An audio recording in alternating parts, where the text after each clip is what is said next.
The morning sun filtered through the tall windows of Kensington Palace as Prince William sat in his private study, reviewing the day's schedule. His secretary had mentioned an urgent meeting with palace officials, though the details remained mysteriously vague. Something about sensitive family matters that required his immediate attention. William had grown accustomed to such cryptic messages over the years. Royal life was filled with delicate situations that demanded careful handling. However, there was something different about today's atmosphere. The staff seemed unusually tense, exchanging worried glances when they thought nobody was watching. Catherine entered the study, her face reflecting concern. She had been married to William long enough to recognize the signs of brewing trouble within the royal household. The morning newspapers lay scattered across his desk, their headlines focusing on routine royal engagements and charitable events. Nothing seemed particularly troubling on the surface. "The children are asking about the family dinner this weekend," Catherine mentioned, settling into the chair across from his desk. "Should I confirm with your father and Camilla?" William nodded absently, his mind elsewhere. He had been trying to piece together fragments of conversations he had overheard recently. Palace staff whispering in corridors, hushed phone calls ending abruptly when he approached, and his father's increasingly strained demeanor during their recent meetings. The intercom buzzed, announcing the arrival of Sir Richard Henderson, the palace's chief of communications. Henderson was a seasoned professional who had navigated countless royal crises throughout his career. His presence usually meant something significant was brewing beneath the surface of royal propriety. Henderson entered with his characteristic measured steps, carrying a thick manila folder under his arm. His expression remained neutral, but William caught the slight tension around his eyes that indicated serious business ahead. "Your Royal Highness," Henderson began formally, "we need to discuss some developments that have come to our attention. They concern certain historical documents that have recently surfaced."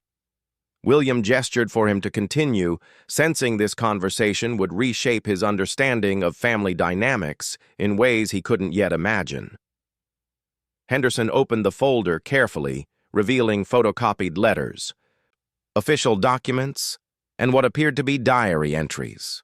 The papers looked aged, some bearing official royal seals and letterheads from decades past. "These documents were discovered during the renovation of Clarence House," Henderson explained. "They were hidden behind a false panel in what used to be Queen Elizabeth the Queen Mother's private sitting room. It appears they've been there since the late 1970s.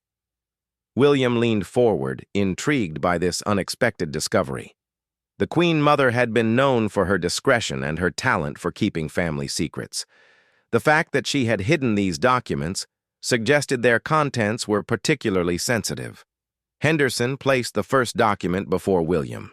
It was a letter dated 1978, written in elegant handwriting on cream-colored stationery. The signature at the bottom made William's breath catch. Camilla Shand. "This correspondence predates her marriage to Andrew Parker Bowles," Henderson noted quietly. "The letters span several years and reveal aspects of royal family relationships that were never made public." As William began reading, the carefully constructed narrative of his family's history started to unravel.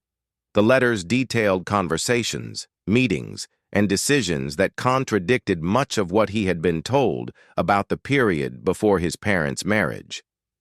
The first letter described a meeting between Camilla and Queen Elizabeth, the Queen Mother, in the spring of 1978. According to Camilla's account, the Queen Mother had summoned her for a private conversation about her relationship with Prince Charles. The tone of the letter was respectful but revealing. Camilla wrote about feeling caught between her genuine feelings for Charles and the pressure from the royal household to step aside for what they deemed a more suitable marriage for the future king. Henderson produced another document, this one bearing the official seal of Buckingham Palace. It was a memorandum from the Queen Mother to a trusted advisor. outlining a plan to redirect Charles's romantic interests toward candidates who better serve the monarchy's long-term stability. William felt his world shifting as he read on. The document mentioned Operation Rosebud, apparently a carefully orchestrated campaign to introduce Charles to young women from appropriate aristocratic families.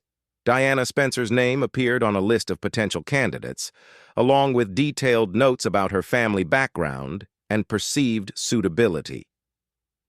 The most shocking revelation came in the form of a diary entry, written in the Queen Mother's distinctive handwriting. She described feeling conflicted about manipulating her grandson's personal life, but justified her actions as necessary for the monarchy's survival. Charles believes his separation from Miss Shand is his own decision, the Queen Mother had written. It is perhaps better that way. The burden of knowing how deeply we have influenced his choice would only cause him pain. Henderson watched William's expression carefully as each revelation sank in. Years of family dinners, public appearances, and private conversations suddenly took on new meaning. The careful distance maintained between Charles and Camilla during William's childhood, the seemingly natural progression of his father's relationship with Diana, and the tragic events that followed all appeared in a different light. Catherine reached for William's hand as she observed his growing distress. The documents painted a picture of institutional manipulation that reached far beyond typical royal protocol. They revealed a system willing to sacrifice individual happiness for perceived duty and tradition. Another letter detailed Camilla's emotional struggle during Charles and Diana's engagement period. She wrote about watching the man she loved prepare to marry another woman, knowing their separation had been orchestrated by forces beyond their control. The correspondence revealed that Camilla had seriously considered leaving England permanently during this period. She had received job offers in Australia and Canada, opportunities that would have removed her from Charles's life entirely and allowed her to start fresh without the complications of their shared history. However, the Queen Mother's final letter to Camilla contained an unexpected twist.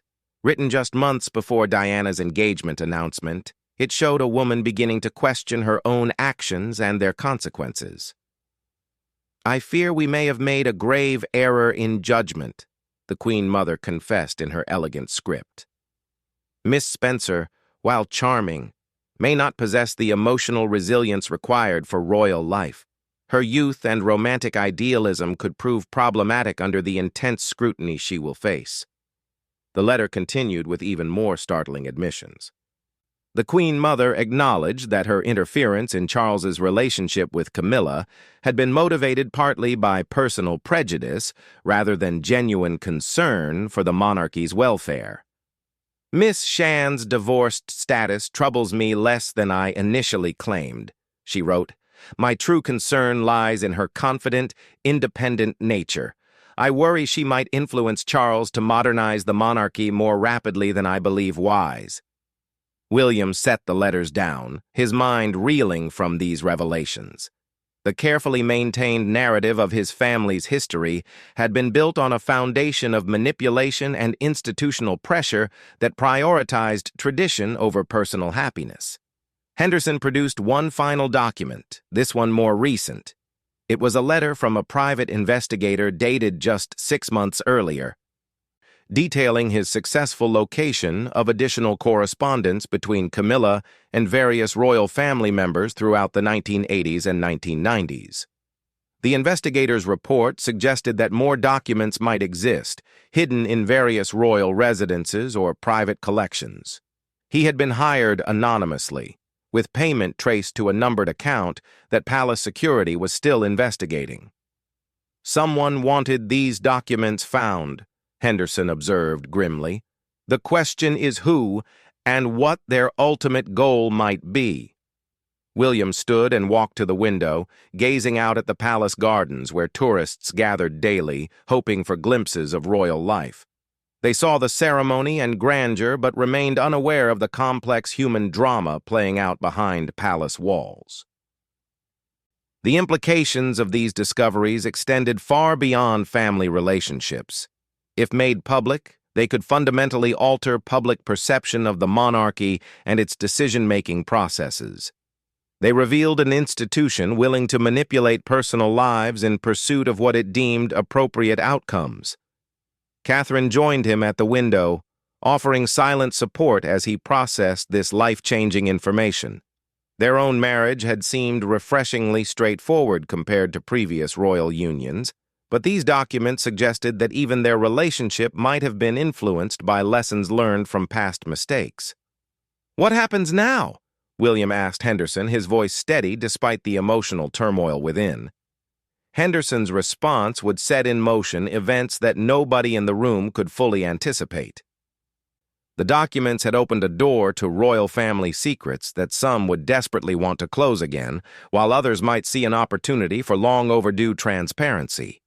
The truth about Camilla and Charles's early relationship was about to emerge in ways that would challenge everything the public believed about royal romance, duty, and the price of wearing the crown.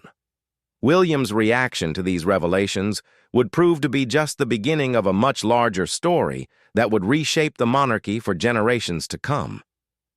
The days following the discovery of the hidden documents brought an atmosphere of mounting tension to the royal household. William found himself unable to concentrate on his usual duties, his mind constantly returning to the revelations about his family's carefully orchestrated past. Palace staff noticed his distraction during official engagements. His responses to routine questions seemed delayed, and he frequently excused himself from meetings to take private phone calls.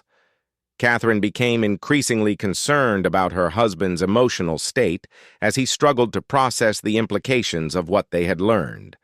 Sir Richard Henderson had implemented strict security protocols around the documents, limiting access to only a few trusted individuals. However, whispers began circulating through the palace corridors as staff members sensed something significant was happening behind closed doors. William decided to conduct his own investigation, beginning with the palace archives. He spent hours reviewing official records from the late 1970s and early 1980s, searching for any additional clues about the period when his father's relationship with Camilla had been deliberately disrupted. The archives revealed a pattern of carefully planned public appearances designed to showcase Charles with various eligible young women. Guest lists from royal events during this period showed strategic invitations that brought the future king into contact with daughters of aristocratic families, including Diana Spencer. William discovered that Diana's invitation to a royal weekend at Balmoral in 1980 hadn't been the casual family gathering it had appeared to be. Multiple documents suggested it was a carefully orchestrated opportunity for her to make an impression on Charles and other family members. Even more troubling were the records of meetings between senior royal advisors and members of Diana's family before the engagement announcement. The Spencer family had apparently been briefed extensively about royal protocol and expectations, suggesting their cooperation in what amounted to an arranged marriage. Catherine found William in the archive room late one evening, surrounded by boxes of yellowing documents and official correspondence. His expression reflected the weight of discoveries that challenged everything he had believed about his parents' relationship. "You need to speak with your father," she urged gently. "These questions won't be answered by documents alone." William knew she was right, but he dreaded the conversation ahead. How could he confront Charles about a period when institutional pressure had shaped his most personal decisions? How could he discuss his mother's marriage in light of what he now knew about the circumstances that led to it? The opportunity for that difficult conversation came sooner than expected. Charles called the following morning, inviting William to join him for a private lunch at Clarence's house. The invitation's timing seemed too coincidental to be casual, suggesting that Charles might be aware of the document discovery. William arrived at Clarence's house to find his father unusually subdued. Charles had always been a man of strong opinions and animated conversation, but today he seemed burdened by unspoken concerns. They sat in the same sitting room where the Queen Mother had once hidden her secret correspondence. William couldn't help but wonder what other family secrets might be concealed within these familiar walls. Charles began the conversation with unusual directness. "I've been told that certain historical documents have come to light during the renovations," he said quietly. "I imagine they've raised questions about decisions made many years ago." William studied his father's face, searching for signs of the young man who had been manipulated by institutional pressure and family expectations.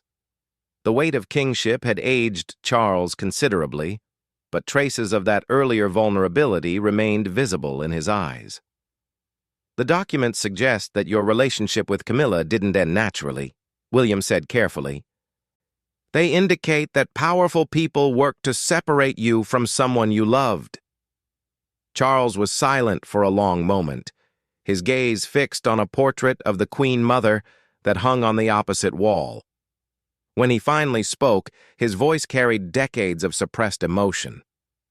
"Your grandmother was a formidable woman who believed deeply in duty and tradition," he began.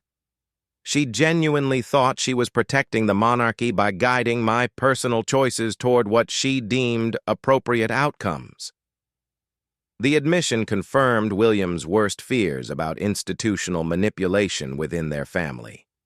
Charles continued, his words becoming more personal and revealing with each sentence. "I was young and uncertain about my role as heir to the throne," Charles explained. "When the Queen Mother and other advisors suggested that my relationship with Camilla might not serve the monarchy's best interests, I accepted their guidance without fully considering the consequences." William listened as his father described the pressure to find a suitable bride who could provide the monarchy with positive public relations and stability. Diana Spencer had seemed ideal, young, beautiful, from an appropriate family, and seemingly eager to embrace royal life. "We convinced ourselves that affection could grow into love," Charles admitted with visible regret. "The advisors assured us that successful royal marriages had been built on less promising foundations. We believed that duty and shared purpose could overcome the absence of deep romantic connection." The conversation revealed the human cost of institutional decision-making. Charles described years of trying to make his marriage work while suppressing his true feelings for Camilla. He spoke of Diana's increasing unhappiness as she realized the circumstances of their union and her husband's divided loyalties. "Your mother deserved better than what we gave her," Charles said, his voice breaking slightly. "She deserved a husband who could love her completely without the shadow of another relationship haunting their marriage." William felt his anger building as he listened to his father's revelations. The tragedy of his parents' marriage hadn't been simply a matter of incompatible personalities or the pressures of royal life. It had been the predictable result of institutional manipulation that treated human emotions as obstacles to be managed rather than forces to be respected. Charles continued his story, describing how he had eventually reconnected with Camilla during the darkest period of his marriage to Diana.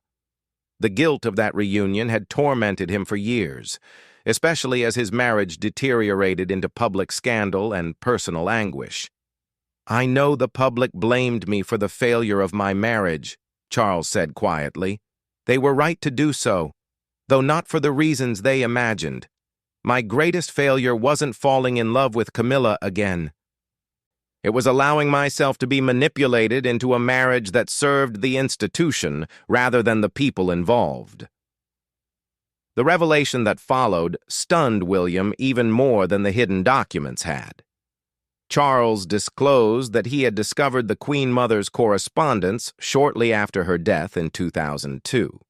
He had found additional letters that revealed the full extent of her interference in his personal life. "I learned that she had actively discouraged several women from pursuing relationships with me during my 20s, Charles revealed. "Camilla wasn't the only casualty of her matchmaking efforts. She was simply the most significant." William realized that the document discovery wasn't accidental. Charles had known about the hidden correspondence for years and had chosen this moment to allow it to be found. The timing coincided with growing public acceptance of Camilla and increasing calls for transparency within the royal family. "Why reveal this now?" William asked directly. Charles's answer revealed a plan that had been years in the making. He explained that he had been gradually preparing for greater openness about the monarchy's past mistakes. The institution that had once prioritized secrecy and tradition was slowly evolving toward accountability and transparency. "The public deserves to understand how decisions were made in the past," Charles said. "They need to see that we've learned from our mistakes and that future generations won't repeat them." The conversation took an unexpected turn when Charles revealed that Camilla had been reluctant to marry him precisely because of their complicated history. She had insisted on full disclosure about their past before accepting his proposal, wanting to ensure that their union wouldn't be built on the same foundation of institutional pressure that had destroyed his first marriage. William began to see Camilla in a different light. Rather than being the opportunistic figure that some had portrayed her as, she emerged from Charles's account as someone who had suffered significantly from the same institutional manipulation that had affected his entire family. The lunch concluded with Charles making a request that surprised William. He asked for his son's support in a plan to gradually release information about the monarchy's past decision-making processes. The goal was to demonstrate institutional growth and commitment to transparency without destabilizing public confidence in the royal family. William left Clarence House with his mind spinning from the revelations and his father's unexpected request for cooperation. The weight of family history pressed down on him as he considered the implications of making their personal struggles public. That evening, Catherine found him staring out their bedroom window, lost in thought about the conversation with his father. She had been watching him struggle with these revelations for days, and she could see that the burden was becoming overwhelming. "What are you thinking?" she asked, settling beside him on the window seat. William described his father's plan for gradual transparency and his own conflicted feelings about exposing family pain for public consumption. He wondered whether honesty would ultimately serve the monarchy better than the traditional approach of maintaining privacy around personal matters. Catherine offered a perspective that hadn't occurred to him. She suggested that the real question wasn't whether to reveal the truth, but how to present it in a way that honored everyone involved while demonstrating institutional growth. "Your mother's story deserves to be told accurately," she said gently. "She shouldn't be remembered only as a victim of her marriage's failure. She should also be recognized as someone whose experiences helped change how the monarchy approaches these decisions." William realized that Catherine was right. Diana's legacy could include influencing positive change within the institution that had failed to protect her interests during her lifetime. The revelation of past mistakes could serve as a foundation for better practices in the future. The decision to support his father's transparency initiative wasn't easy, but William ultimately concluded that honesty served the monarchy's long-term interests better than continued secrecy. The public had already suspected that royal marriages involved more calculation than romance. Acknowledging that reality while demonstrating commitment to change could strengthen rather than weaken public trust. However, William insisted on one condition before agreeing to the plan. He wanted to speak directly with Camilla about her experiences and her perspective on making their story public. The conversation that would result from that meeting would prove to be the catalyst for the moment that would leave everyone stunned. The meeting with Camilla was arranged for the following week at Highgrove House, Charles and Camilla's private residence in Gloucestershire. William had specifically requested a setting away from official palaces, hoping that the informal atmosphere would encourage more honest conversation. Catherine had offered to accompany him, but William felt this conversation needed to happen without additional witnesses. The relationship between Camilla and his wife had been cordial but somewhat distant, and he worried that Catherine's presence might prevent Camilla from speaking freely about painful memories. William arrived at Highgrove on a crisp autumn afternoon, the gardens displaying their seasonal colors despite the overcast sky. Camilla greeted him at the front door personally, a gesture that surprised him with its warmth and apparent nervousness. They settled in the morning room, a space filled with comfortable furniture and personal photographs that reflected a life built around genuine affection rather than royal protocol. William noticed pictures of Camilla's children and grandchildren alongside images of Charles, creating a visual narrative of blended families finding their way toward harmony. Camilla began the conversation with characteristic directness. "Charles has told me about the documents you've discovered," she said without preamble. "I imagine they've raised uncomfortable questions about the past." William appreciated her straightforward approach. "They've certainly changed how I understand my family's history," he admitted. "I'm trying to reconcile what I thought I knew with what actually happened." Camilla's response surprised him with its emotional honesty. She described her relationship with Charles during their youth as genuine and deep, but also complicated by his royal status and the expectations that surrounded him. "We were very young when we first fell in love," she explained. "Neither of us fully understood the forces that would work against us or the sacrifices that royal life would demand." She spoke about the pressure she had felt from royal advisors who made it clear that her relationship with Charles was considered inappropriate. The suggestion that she pursue other romantic interests wasn't presented as a choice, but as a patriotic duty to support the monarchy's stability. "I was made to understand that my continued relationship with Charles could damage the institution," Camilla revealed. The advisors painted pictures of constitutional crises and public scandal that would result from the heir to the throne marrying someone with my background. William listened as she described the emotional cost of stepping aside for what she believed was the greater good. The decision to marry Andrew Parker Bowles had been influenced partly by advice from royal circles who suggested that a quick marriage to someone else would remove her from Charles's romantic consideration permanently. "I genuinely tried to move on," Camilla admitted. "I thought that if I created a new life with someone else, the feelings for Charles would eventually fade. I believed I was doing the right thing for everyone involved." The conversation took a more personal turn when William asked about her feelings during Charles and Diana's courtship and marriage.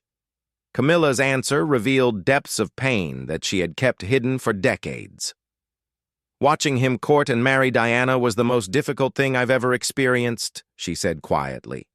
"I knew he was trying to do his duty, but I also knew he was sacrificing his own happiness for institutional expectations." She described receiving invitations to royal events during the early years of Charles and Diana's marriage, feeling obligated to attend but tormented by watching the man she loved struggle in a relationship that served everyone's interests except his own. "Diana was lovely, truly," Camilla emphasized. "She deserved so much better than what she received. She deserved a husband who could love her completely, without reservation or divided loyalties." William was struck by the genuine regret in Camilla's voice when she spoke about his mother. Rather than the jealousy or resentment he might have expected, he heard compassion and shared sadness about a situation that had harmed everyone involved. Camilla continued her story, describing the years when she and Charles had no contact while they both tried to make their respective marriages work.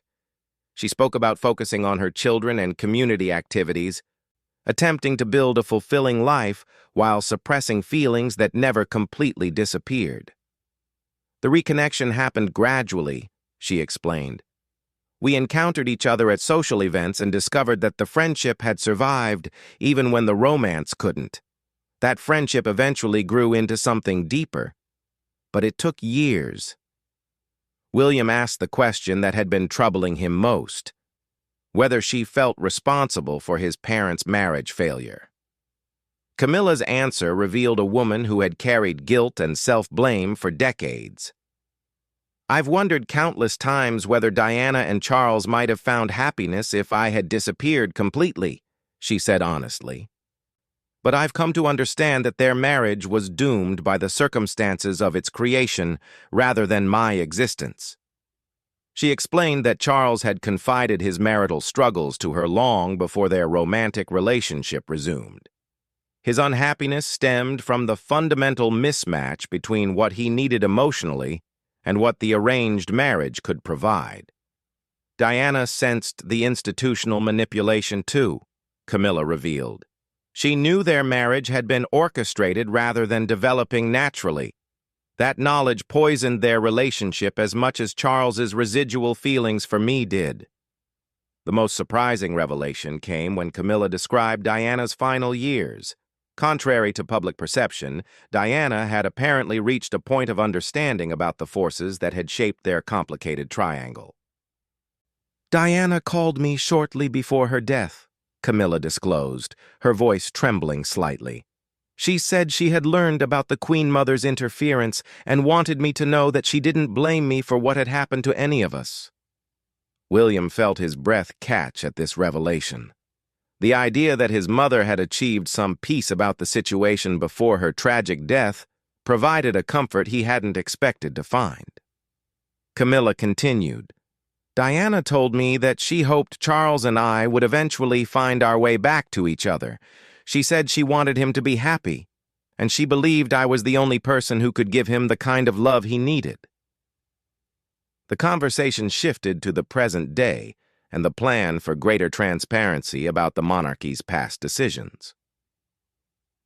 Camilla expressed mixed feelings about making their personal struggles public, worrying about how it might affect Charles and their children. "I'm not concerned about my own reputation," she said firmly, "but I worry about reopening old wounds for people who have already suffered enough." William assured her that any public revelations would be handled with sensitivity and would focus on institutional changes rather than personal blame. The goal was to demonstrate growth and accountability rather than to shame anyone for past decisions. As their conversation drew toward its conclusion, William found himself asking a question he hadn't planned. "Do you ever wonder how different things might have been if the institutional pressure hadn't existed?" Camilla's answer surprised him with its thoughtfulness. "I've learned not to dwell on alternative histories," she said. "The path we actually traveled, as painful as it was, brought us to where we are now. Charles and I have found our way to genuine happiness, even if it took far longer than it should have." She paused before continuing. "Your mother's experiences, as tragic as they were, have influenced positive changes in how the monarchy approaches these decisions. Future generations won't face the same institutional manipulation that we endured." William realized that Camilla's perspective offered a framework for understanding their family's history that emphasized growth rather than blame. The suffering hadn't been meaningless if it led to better practices and greater awareness of human costs involved in institutional decision-making. The moment that would later stun everyone came as William prepared to leave Highgrove. Camilla walked him to his car, and they stood for a moment in comfortable silence, processing the emotional weight of their conversation. "There's something else," Camilla said suddenly, her expression shifting to what seemed like barely suppressed amusement. "Something I never told Charles about the Queen Mother's interference." William turned to face her fully, intrigued by the unexpected change in her tone. "Your grandmother wasn't quite the master manipulator she thought she was," Camilla said with a growing smile. "I knew about Operation Rosebud from the beginning." William's eyes widened in surprise. "You knew they were trying to separate you from my father?" "More than that," Camilla laughed, the sound carrying years of stored mischief. "I knew about the list of potential brides, the strategic invitations, and even some of the specific conversations between your grandmother and various advisors." She explained that her mother had been friends with one of the Queen Mother's ladies-in-waiting, who had inadvertently revealed details about the plan to separate Charles and Camilla. Rather than fighting the institutional pressure directly, Camilla had decided to play along while keeping herself informed about the monarchy's matchmaking efforts. "I knew Diana was being positioned as Charles's ideal bride months before they were formally introduced," Camilla revealed. "I even helped ensure that certain social events brought them together." William stared at her in amazement. "You actively participated in setting up my father with my mother?" "To some extent." "Yes," Camilla admitted. "I thought that if Charles found genuine happiness with someone the institution approved of, everyone would be better off. I believed Diana could give him the kind of marriage the monarchy needed." The implications of this revelation were staggering. Camilla hadn't been the unwitting victim of institutional manipulation that everyone believed her to be. She had been an informed participant who had tried to work within the system to achieve what she thought was the best outcome for everyone involved. "The irony," Camilla continued, "is that your grandmother never realized I knew about her schemes. She thought she was orchestrating everything while I was actually helping her succeed." William felt something building inside him as he processed this final twist in an already complex story. The idea that his stepmother had spent decades allowing people to believe she was a passive victim when she had actually been an active participant in events was simultaneously shocking and hilarious. The laughter started as a chuckle, but quickly grew into something more substantial. William found himself laughing harder than he had in months, the sound echoing across the quiet gardens of Highgrove. Camilla joined his laughter, and for several minutes they stood beside his car, consumed by the absurdity of family secrets and institutional schemes that had shaped decades of royal history. "So you're telling me," William managed between bursts of laughter, "that the great royal conspiracy to separate you from my father succeeded partly because you helped it succeed?" "Exactly," Camilla confirmed, wiping tears from her eyes. "And the Queen Mother went to her grave believing she had outmaneuvered the woman who had actually been her secret collaborator." The laughter continued as they both appreciated the cosmic joke that had played out over decades. The institutional manipulation that had seemed so sinister and calculated suddenly appeared almost comically incompetent in light of Camilla's revelations. William's laughter eventually subsided, but the lightness remained. The conversation had transformed his understanding of his family's history once again, but this time in a way that brought relief rather than distress. "This changes everything," he said, still smiling. "The story we've been telling ourselves about institutional manipulation and innocent victims isn't quite accurate, is it?" "Not entirely," Camilla agreed. "The truth is more complicated and, in some ways, more hopeful. It shows that even when institutions try to control personal relationships, individual people can find ways to exercise agency and influence outcomes." William realized that this final revelation provided the missing piece he needed to support his father's transparency initiative. The story they would eventually tell the public wouldn't be one of institutional oppression and personal victimization. Instead, it would be a story about flawed people making difficult decisions with incomplete information while trying to balance personal desires with perceived duty. As he drove back to London, William reflected on how the truth about Camilla had finally emerged in its full complexity. She wasn't the calculating intruder that some had portrayed her as, nor was she the innocent victim that others had described. She was something more interesting, a woman who had navigated impossible circumstances with intelligence, sacrifice, and unexpected humor. The laughter that had surprised them both at Highgrove would become legendary within royal circles, as the moment when decades of guilt, resentment, and misunderstanding finally gave way to acceptance and even appreciation for the absurdities of royal life. William's reaction would indeed leave everyone stunned, but not because it revealed anger or distress. Instead, It demonstrated that sometimes the truth is so much stranger and more complicated than anyone imagines that the only appropriate response is to laugh at the cosmic joke that life has played on everyone involved. The revelation would reshape not only how the royal family understood its own history, but also how they approached future challenges. Sometimes the most profound truths emerge not through solemn revelation, but through moments of unexpected humor that illuminate the essential humanity beneath institutional facades.